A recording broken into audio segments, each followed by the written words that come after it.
Banyak desa di Bali telah ditetapkan jadi desa wisata, namun sangat sedikit desa wisata mampu berjalan dengan baik.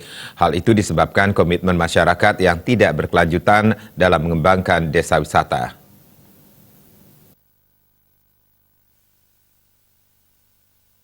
Ketua Yayasan Desa Wisata Nusantara Jerome Mangku Nyoman Kandia mengatakan, banyak desa di Bali telah ditetapkan pemerintah menjadi desa wisata.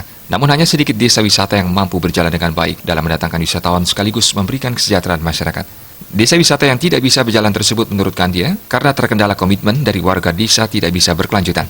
Membangun desa wisata tersebut tidak semudah seperti perusahaan atau perseroan terbatas karena melibatkan masyarakat. Banyak ditemukan riak-riak atau kendala-kendala untuk menyatukan visi dan misi pengembangan desa wisata.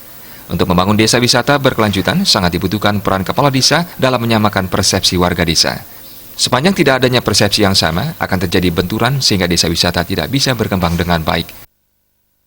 Itu pertama adalah komitmen dari warga desa, komitmen ya, tidak bisa berkelanjutan. Bahwa membangun desa wisata itu tidak semudah ya, kita membangun perusahaan atau perseroan terbatas, karena ini melibatkan masyarakat. Tentu banyak riak-riak di masyarakat, ya kendala-kendala untuk menyatukan visi misi mereka gitu.